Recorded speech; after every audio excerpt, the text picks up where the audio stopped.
Study কিউবের পক্ষ থেকে আপনাদের সবাইকে স্বাগত। ইতিহাসের পাতায় এমন কিছু মানুষ আছেন যাদের জীবন আর দর্শন কোটি কোটি মানুষকে পথ দেখিয়েছে। চলুন আজ আমরা এমনই এক ব্যক্তিত্বের পেছনের গল্পটা একটু জেনে আসি। আমরা সবাই গৌতম বুদ্ধের নাম শুনেছি, কিন্তু তাকে কেন এশিয়ার আলো বা লাইট অফ এশিয়ার মতো এত বড় একটা উপাধি দেওয়া হয়েছিল? চলুন তার জীবনযাত্রার গভীরে গিয়ে এর উত্তরটা খোঁজা যাক। আচ্ছা, এই গল্পের শুরুটা কিন্তু কোনো ঋষি বা সন্ন্যাসীকে দিয়ে নয়, বরং শাক্য বংশে জন্ম নেয়া এক রাজকুমারকে দিয়ে, যার নাম ছিল সিদ্ধার্থ। তিনি বড় হচ্ছিলেন এক বিলাসবহুল পরিবেশে, যেখানে ভবিষ্যৎ রাজ্য, পরিবার সবই তার অপেক্ষায় ছিল। কিন্তু মজার ব্যাপার হলো, এই রাজপ্রাসাদের দেয়ালের বাইরে যে একটা কঠিন বাস্তবতার জগৎ আছে, সেটা তার কাছ থেকে খুব সাবধানে লুকিয়ে রাখা হয়েছিল। কিন্তু ঠিক ২৯ বছর বয়সে এসে তার জীবনে একটা বিরাট পরিবর্তন আসে। তিনি সিদ্ধান্ত নেন এই প্রাচীর ঘেরা জীবন তিনি আর চান না, এটা ছেড়ে বেরিয়ে যাবেন। আর তার এই গৃহত্যাগ, যা ইতিহাসে মহাভিনিষ্ক্রমণ নামে পরিচিত, সেটাই ছিল তার আত্ম-আবিষ্কারের পথে প্রথম এবং সবচেয়ে বড় পদক্ষেপ। এই যে শব্দটা মহাভিনিষ্ক্রমণ, এর মানেটা কিন্তু অনেক গভীর। এটা আসলে আধ্যাত্মিক সত্যের খোঁজে পার্থিব সবকিছু, মানে রাজকীয় আরাম আয়েশ, ক্ষমতা, সব ত্যাগ করার একটা কাজ। আর এর প্রতীক হিসেবে ব্যবহার করা হয় একটা ঘোড়াকে, যা গতি আর মুক্তির চিহ্ন। তো ঘর ছাড়ার পর তিনি কিন্তু থেমে থাকেননি। তখনকার দিনের নামকরা সব গুরুদের কাছে গিয়েছিলেন জ্ঞান লাভের জন্য, যেমন আলার কালাম, উদ্রক রামপুত্র। কিন্তু সমস্যা হলো, কেউই তার মূল প্রশ্নটার উত্তর দিতে পারছিলেন না, যে মানুষের দুঃখের আসল কারণটা কী। যখন তিনি দেখলেন যে বাইরে থেকে উত্তর পাওয়া যাচ্ছে না, তখন তিনি নিজেই এর শেষ দেখার সিদ্ধান্ত নিলেন। বোধগয়ায় নিরঞ্জনা নদীর ধারে এক বোধি বৃক্ষের নিচে বসলেন এক দৃঢ় সংকল্প নিয়ে। আর এই সংকল্পই তাকে নিয়ে গেল একটানা ৪৯ দিনের এক গভীর ধ্যানের মধ্যে। আর ঠিক এখানেই, ওই বোধিবৃক্ষের নিচেই তিনি লাভ করেন নির্বাণ, মানে পরম জ্ঞান। এটা এমন একটা অবস্থা যেখানে সব দুঃখ, সব আকাঙ্ক্ষার শেষ হয়।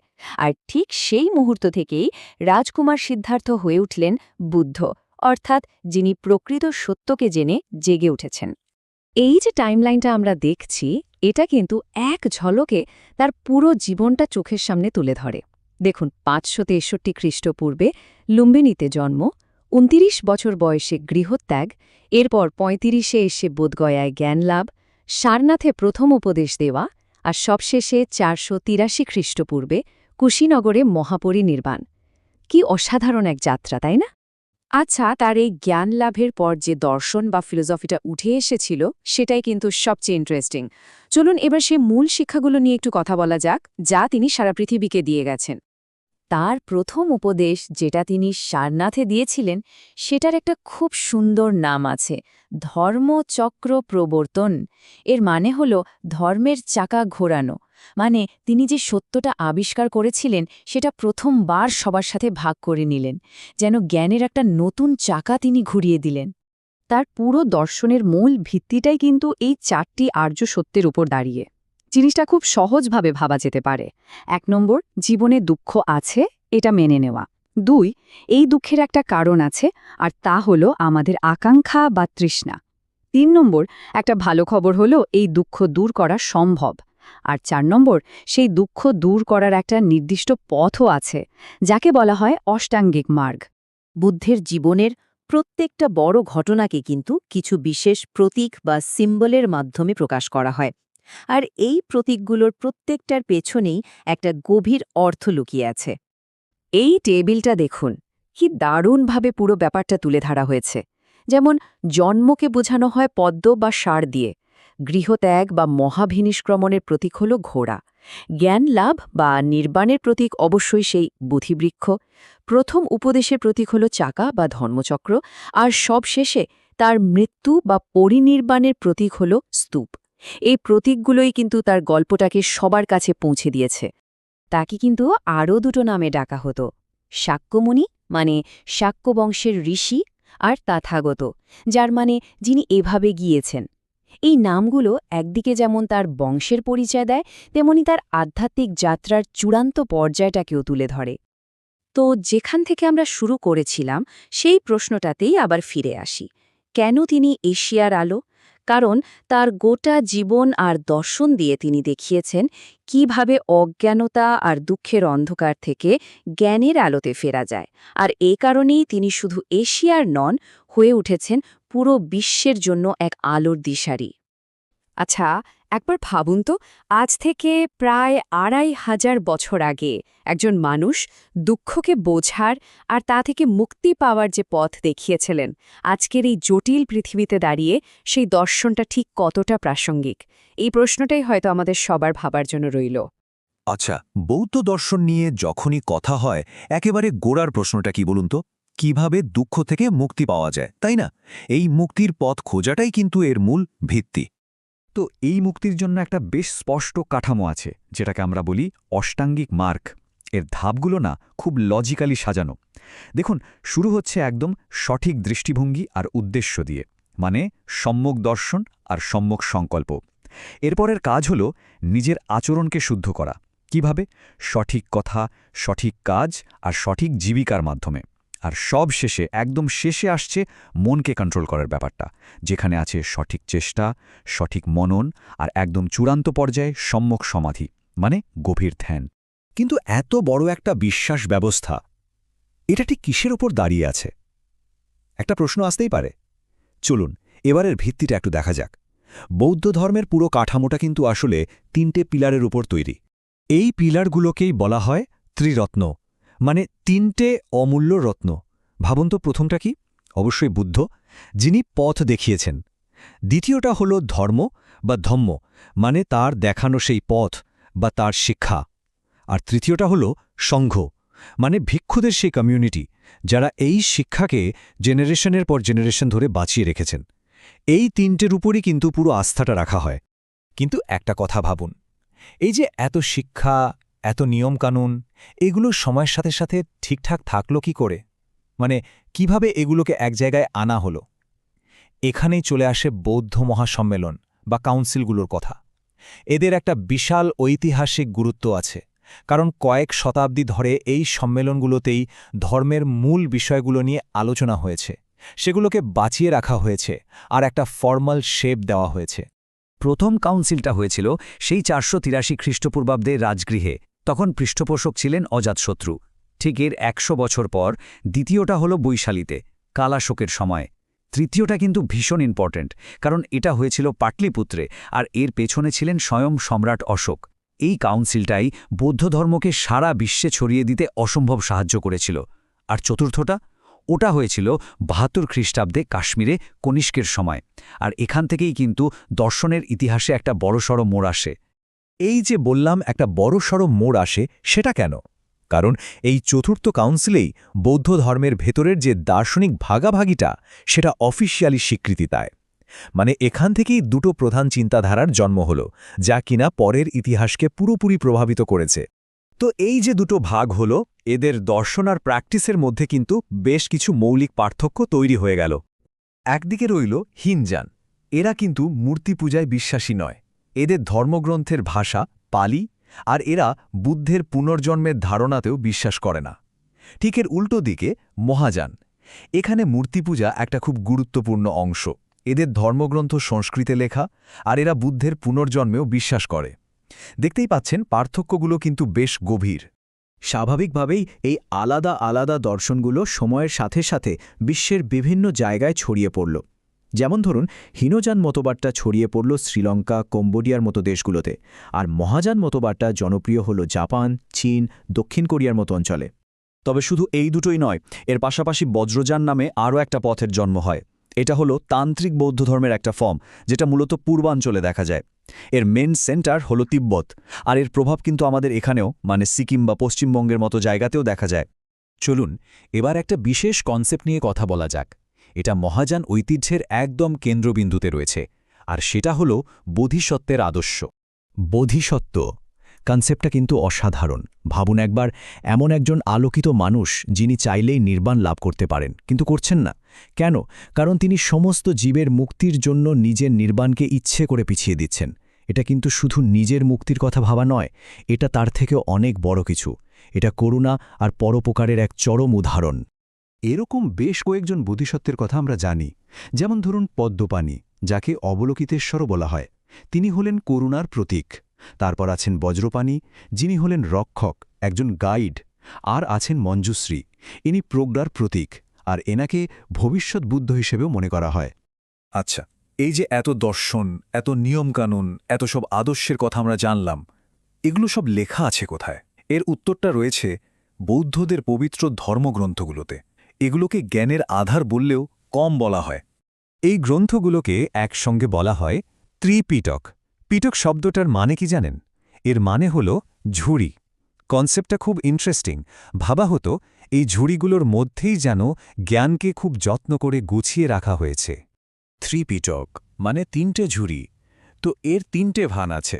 প্রথমটা হল সুত্তপিটক। এখানে আছে বুদ্ধের নিজের বলা কথা, তার উপদেশ। দ্বিতীয়টা হল বিনয় পিটক। এটা অনেকটা রুল বুকের মতো, মানে সংঘ বা ভিক্ষুদের জন্য যা যা নিয়মকানুন সব এখানে লেখা আছে। আর ৩ নম্বরটা হল অভিধর্ম পিটক। এটা হল সুত্তপিটকের একটা গভীর দার্শনিক বিশ্লেষণ। ত্রিপিটক তো আছেই, তবে পালি ভাষায় আরও একটা খুব ইন্টারেস্টিং বই আছে, সেটার নাম মিলিন্দ পাঞ্চ। এটা আসলে একটা ডায়লগ, একটা কথোপকথন। কাদের মধ্যে? ইন্দোগ্রিক রাজা মেনান্ডার আর বৌদ্ধ ঋষি নাগসেনের মধ্যে। ভাবুন তো, দর্শনের কত জটিল সব প্রশ্ন নিয়ে আলোচনা হয়েছে এখানে। তো এত সব আলোচনার পর একেবারে শেষে এসে একটা মৌলিক প্রশ্ন কিন্তু থেকেই যায়। মুক্তির এই যে পথ, এটা কি শুধুই নিজের নির্বাণের জন্য, নাকি সমস্ত জীবের, সবার মুক্তির জন্য? এই একটা প্রশ্নই কিন্তু বৌদ্ধ ধর্মের দুটো প্রধান ধারার মধ্যেকার আসল দার্শনিক পার্থক্যটা দেখিয়ে দেয়, আর আমাদেরও একটা গভীর চিন্তার মধ্যে ফেলে দিয়ে যায়।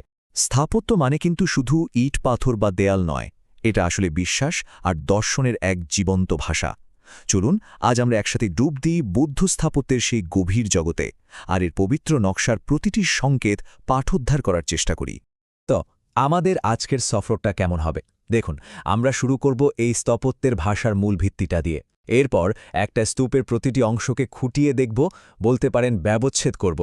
তারপর বিশ্বজুড়ে ছড়িয়ে থাকা কিছু বিখ্যাত স্তূপ থেকে ঘুরে আসব, আর সবশেষে দেখব মঠ আর পবিত্র তীর্থস্থানগুলোর তাৎপর্য। যে কোনো স্থাপত্য বুঝতে হলে তার পেছনের ভাবনাটা জানা কিন্তু খুব জরুরি। তাই প্রথমেই আসা যাক সেই সংস্কৃত গ্রন্থ আর পরিভাষাগুলোর কথায়, যা এই বিশাল স্থাপত্য শৈলীর একদম ভিত্তি তৈরি করেছে। এই দুটো গ্রন্থকে বলা যেতে পারে বৌদ্ধ শিল্পের একেবারে প্রাণ। দেখুন, বুদ্ধচরিত কিন্তু শুধু একটা জীবনী নয়, এটা একটা মহাকাব্য, যা রাজপুত্র সিদ্ধার্থের গৌতম বুদ্ধ হয়ে ওঠার পুরো যাত্রাটা তুলে ধরে। আর জাতকের গল্প, সে তো হলো নৈতিক কাহিনীর এক বিশাল ভাণ্ডার, যা থেকে প্রজন্মের পর প্রজন্ম অনুপ্রেরণা নিয়েছে। আর এই গল্পগুলোই তো খোদাই করা হয়েছে বহু স্তূপ আর মঠের গায়ে। আচ্ছা, এবার দুটো খুব গুরুত্বপূর্ণ শব্দের পার্থক্যটা একটু বুঝে নেওয়া যাক। একটা হলো চৈত্য, আর একটা বিহার। চৈত্য হল সেই পবিত্র জায়গা, সেই প্রার্থনা গৃহ যেখানে ভক্তরা উপাসনার জন্য একত্রিত হন। অন্যদিকে বিহার হল ভিক্ষুদের থাকার জায়গা বা মঠ। তবে এটা শুধু থাকার জায়গা নয়, এটা জ্ঞান চর্চা আর সাধনারও এক একটা কেন্দ্র। আর এখন আমরা আসছি বৌদ্ধ স্থাপত্যের সবচেয়ে পরিচিত আর প্রতীকী কাঠামোর কাছে, স্তূপ। এটা কিন্তু শুধু একটা ঢিবি বা সৌধ নয়, এটা স্বয়ং বুদ্ধের মহাপরিনির্বাণের পর তার উপস্থিতি আর তার চিরন্তন বাণীর প্রতীক। এর ভেতরে খুব পবিত্রভাবে সংরক্ষিত থাকে তার দেহাবশেষ। তাহলে চলুন এবার এই স্থাপত্যের আরও গভীরে প্রবেশ করা যাক। একটা স্তূপ ঠিক কি কি অংশ নিয়ে তৈরি হয় সেটা বোঝার জন্য আমরা সাঁচির বিখ্যাত মহাস্তূপকে আমাদের মডেল হিসেবে ব্যবহার করব। হ্যাঁ, এই বিশাল স্থাপত্যটাই হল ভারতের সবচেয়ে পুরনো পাথরের কাঠামো, আর আজ আমরা এর পরতে পরতে লুকিয়ে থাকা সব রহস্যের পর্দা সরাব। আমাদের আজকের এই যাত্রায় আমরা মূলত 5টা ধাপে এগোব। প্রথমে জানব এর প্রাচীন ইতিহাস নিয়ে, তারপর দেখব এর মূল গঠনটা ঠিক কেমন, এরপর ডুব দেব এর পাথরের গায়ে খোদাই করা দারুণ সব গল্পে, জানব এর ভেতরে কি পবিত্র জিনিস রাখা আছে, আর সবশেষে দেখব কিভাবে এটাকে খুঁজে পাওয়া গেল আর এখন এর গুরুত্বটাই বা কী। তাহলে আর দেরি কেন? চলুন শুরু করা যাক আমাদের প্রথম পর্ব দিয়ে ভারতের সবচেয়ে পুরনো স্তূপের গল্প, যা ছিল এক মহান সম্রাটের স্বপ্নের ফসল। সত্যি বলতে কি, এটা শুধু একটা স্থাপত্য না, এর পেছনে আছে এক বিশাল সাম্রাজ্যের দৃষ্টিভঙ্গি। এর ইতিহাসটা কিন্তু বেশ নাটকীয়। ভাবুন তো, সেই খ্রিস্টপূর্ব ৩য় শতকে সম্রাট অশোক এর ভিত্তি স্থাপন করলেন। এরপর এলো শুঙ্গ রাজবংশ, তারা এর দেয়ালে যোগ করল অসাধারণ সব পাথরের কারুকাজ, মানে স্রেফ পাথরের ওপর খোদাই করে যেন একটা নতুন গল্পের অধ্যায় শুরু হলো। কিন্তু মজার ব্যাপার হলো, এরপর বহু শতাব্দী ধরে এটা লোকচক্ষুর আড়ালে চলে যায়। অবশেষে ১৮১৮ সালে হেনরি টেলর নামে এক ব্রিটিশ অফিসার এটাকে আবার খুঁজে পান। আচ্ছা, ইতিহাস তো হলো, এবার চলুন এর গঠনটা একটু কাছ থেকে দেখি। কি বলেন? মানে ঠিক কি কি জিনিস দিয়ে তৈরি এই বিশাল কাঠামোটা, আর প্রত্যেকটা অংশের মানেই বাকি। চলুন এর আর্কিটেকচারটা একটু ব্যবচ্ছেদ করা যাক। এর পুরো ডিজাইনে ৪ সংখ্যাটা খুব গুরুত্বপূর্ণ। কেন? কারণ এর বিশাল বিশাল ৪টে গেটওয়ে বা তোরণ আছে, ঠিক ৪টে প্রধান দিকের জন্য একটা করে, উত্তর, দক্ষিণ, পূর্ব আর পশ্চিম। এটা কিন্তু শুধু একটা ডিজাইন না, এর একটা গভীর প্রতীকী অর্থও আছে। তো এই স্তূপের কয়েকটা মূল অংশ আছে, যেমন আন্ডা, তোরণ, মেধি, বেদিকা আর প্রদক্ষিণ পথ। নামগুলো বেশ মজার, তাই না? চলুন এবার এই নামগুলোর আড়ালে থাকা আসল জিনিসগুলো আর সেগুলোর মানে জেনে নিই। প্রথমেই আসি সবচেয়ে চোখে পড়ার মতো অংশটায়। ওই যে বিশাল অর্ধগোলাকার গম্বুজটা, ওটাকে বলা হয় আন্ডা। বৌদ্ধ ধর্মে এটা শুধু একটা গম্বুজ নয়, জানেন, এটাকে মহাবিশ্বের প্রতীক হিসেবে দেখা হয়, যা আসলে শূন্যতা বা অসীমকে বোঝায়। সত্যি, এর সামনে দাঁড়ালে একটা অন্যরকম অনুভূতি হয়। এরপর আসছে তোরণ, মানে স্তূপের চারদিকে যে অসাধারণ সুন্দর ৪টে প্রবেশদ্বার আছে সেগুলো। সত্যি বলতে কি, এই তোরণগুলোই হলো আসল স্টোরি টেলার। এদের সারা গায়ে পাথরে খোদাই করে লেখা আছে জাতকের গল্প আর বুদ্ধের জীবনের নানান সব ঘটনা। এবার দেখুন, স্তূপের চারপাশে একটা উঁচু হাঁটার পথ আছে, তাই না? ওটাকে বলে মেধি। আর ওটাকে ঘিরে যে রেলিং বা বেড়াটা দেখছেন, সেটা হলো বেদিকা। এই দুটো জিনিস মিলে আসলে পবিত্র জায়গাটাকে বাইরের সাধারণ এলাকা থেকে আলাদা করে দেয়, একটা সীমানা তৈরি করে। আর সব শেষে আছে প্রদক্ষিণ পথ। এটা হলো স্তূপকে ঘিরে থাকা একটা গোল রাস্তা। ভক্তরা এই পথ ধরে ঘড়ির কাঁটার দিকে ঘুরতে ঘুরতে স্তূপটাকে প্রদক্ষিণ করেন। এটা তাদের প্রার্থনারই একটা অংশ। তো এর গঠনটা তো মোটামুটি বোঝা গেল, কিন্তু আসল মজাটা তো লুকিয়ে আছে এর গায়ে খোদাই করা শিল্পে। চলুন এবার সেই জগতে ডুব দেওয়া যাক। এই প্রতীক আর ভাস্কর্যগুলো যেন পাথরের ভাষায় লেখা আস্ত একটা মহাকাব্য। ওই যে তোরণগুলোর কথা বললাম, ওগুলোর গায়ে অসাধারণ সব খোদাই করা শিল্পকর্ম আছে। তার মধ্যে একটা প্রতীক বারবার দেখতে পাওয়া যায়, সেটা হলো শাল গাছ। কিন্তু প্রশ্ন হলো, একটা গাছ কেন এত গুরুত্বপূর্ণ? উত্তরটা কিন্তু লুকিয়ে আছে ঠিক এর পরের ভাস্কর্যটাতেই। আর এই হলো সেই বিখ্যাত ভাস্কর্য সালভাঞ্জিকা যক্ষী। দেখতে পাচ্ছেন, এটা আসলে বুদ্ধের মা মহামায়া দেবীর প্রতীক। গল্পটা হলো, তিনি ঠিক এভাবেই একটা শালগাছের ডাল ধরে বুদ্ধের জন্ম দিয়েছিলেন। ভাবুন একবার, ভাস্কর যেন সেই পবিত্র মুহূর্তটাকে পাথরের মধ্যে একেবারে জীবন্ত করে তুলেছেন। বাহিরের এত সৌন্দর্য তো আমরা দেখলাম, কিন্তু প্রশ্ন হলো, এই বিশাল পাথরের কাঠামোর একেবারে ভেতরে এর হৃদয়ে কি আছে? এর আসল আধ্যাত্মিক কেন্দ্রবিন্দুটা কোথায়? চলুন এবার সেই রহস্যের গভীরে প্রবেশ করা যাক। এই স্তূপের একদম কেন্দ্রে খুব সাবধানে সংরক্ষণ করা আছে বুদ্ধের ২ প্রধান শিষ্যের পবিত্র দেহাবশেষ। এরা হলেন সারিপুত্ত আর মোগগাল্লান। তাদের এই স্মৃতিচিহ্নই সাঁচিকে লাখ লাখ ভক্তের কাছে একটা জীবন্ত তীর্থক্ষেত্রে পরিণত করেছে। ইতিহাসের পাতা থেকে চলুন এবার বর্তমানে ফিরে আসি। শত শত বছর ধরে যে স্থাপত্যটা একরকম হারিয়েই গিয়েছিল, সেটা আবার কিভাবে সবার সামনে এলো? আর আজকের দিনে এর তাৎপর্যটাই বা কি? ভাবা যায়, প্রায় ৬০০ বছর এই অবিশ্বাস্য স্থাপত্যটা ঘন জঙ্গলের মধ্যে সবার চোখের আড়ালে লুকিয়েছিল। শেষে ১৮১৮ সালে হেনরি টেলর নামের এক ব্রিটিশ অফিসার এটাকে খুঁজে পান। তার এই আবিষ্কারটা যেন ইতিহাসের একটা হারিয়ে যাওয়া অধ্যায়কে আবার আমাদের সামনে এনে হাজির করল। কিন্তু সাঁচি শুধু একটা ঐতিহাসিক জায়গা হয়ে থেমে নেই, এটা আজও একটা জীবন্ত উপাসনালয়। প্রতি বছর নভেম্বরে এখানে চৈত্যগিরি উৎসব হয়। তখন সারা বিশ্ব থেকে বৌদ্ধ ভিক্ষু আর ভক্তরা এখানে আসেন এর আধ্যাত্মিক ঐতিহ্যকে উদযাপন করতে। যে আমরা একটা স্তূপের ভাষাটা মোটামুটি শিখে নিলাম, এবার এই জ্ঞানটা নিয়েই চলুন বেরিয়ে পড়ি এক বিশ্ব সফরে। দেখব কিভাবে এই একই গঠনরীতি বিশ্বের বিভিন্ন প্রান্তে ছড়িয়ে পড়ে, সেখানকার সংস্কৃতির সাথে মিশে একদম নতুন রূপ নিয়েছে। আমাদের সফরটা শুরু হচ্ছে সেই সাঁচি দিয়েই। এটা শুধু গঠন বোঝার জন্যই আদর্শ নয়, এটা ভারতের সবচেয়ে প্রাচীন স্তূপগুলোর মধ্যেও একটা। ভাবা যায়, সম্রাট অশোকের হাত ধরে এর নির্মাণ কাজ শুরু হয়েছিল। এরপর চলুন ভারতের সবচেয়ে বড় স্তূপটা দেখতে, বিহারের কেশরিয়া স্তূপ। এটা এতটাই বিশাল যে এর সামনে দাঁড়ালে ইতিহাসের বিশালত্বটা যেন ঠিক অনুভব করা যায়। আর এই স্তূপের ইতিহাসটাও কিন্তু খুব আকর্ষণীয়। এটা আবিষ্কার করেছিলেন কলিন ম্যাকেঞ্জির মতো অভিযাত্রীরা, আর অনেক পরে কে মোহাম্মদের মতো প্রত্নতাত্ত্বিকরা একে মাটি খুঁড়ে আবার পৃথিবীর সামনে তুলে ধরেন। এটা আমাদের মনে করিয়ে দেয় কত ইতিহাস যে এখনও আবিষ্কারের অপেক্ষায় আছে। এবার ভারত ছেড়ে আমরা সোজা পৌঁছে যাব ইন্দোনেশিয়ার জাভাতে। এখানেই রয়েছে বিশ্বের বৃহত্তম বৌদ্ধ স্থাপত্য বড়বুদুর স্তূপ। সত্যি বলতে এটা শুধু একটা স্তূপ নয়, এটা যেন পাথরের তৈরি এক বিশাল ত্রিমাত্রিক ম্যান্ডালা, যা মহাবিশ্বেরই একটা ছোট প্রতিরূপ। কিন্তু স্তূপের তালিকা তো এখানেই শেষ নয়। যেমন ধরুন, সারনাথে রয়েছে ধামেক স্তূপ, যেখানে বুদ্ধ প্রথমবার ধর্মপ্রচার করেন। কুশীনগরে রয়েছে রামাভর স্তূপ, যেখানে তার শেষকৃত্য হয়েছিল। আবার লাদাখের ওই রুক্ষ পাহাড়ের কোলে ধবধবে সাদা শান্তিস্তূপ যেন শান্তির বার্তা দেয়। আসলে প্রত্যেকটা স্তূপের সাথেই জড়িয়ে আছে তার নিজস্ব ইতিহাস আর তাৎপর্য। বৌদ্ধ স্থাপত্য কিন্তু শুধু স্তূপের মধ্যেই সীমাবদ্ধ নয়। এর একটা বিশাল অংশ জুড়ে রয়েছে মঠ বা বিহার, এবং সেই সব পবিত্র জায়গা যা বুদ্ধের জীবনের সাথে ওতপ্রোতভাবে জড়িয়ে আছে। একবার ভাবুন তো, হিমালয়ের ওই বিশাল বিশাল পাহাড়ের কোলে এই মঠগুলো যেন এক একটা জ্ঞানের দুর্গ। লাদাখের থিকসে বা হেমিস থেকে শুরু করে হিমাচলের কিগম্পা পর্যন্ত এই বিহারগুলো আজও বৌদ্ধধর্ম, দর্শন আর সংস্কৃতির জীবন্ত কেন্দ্র হয়ে আছে।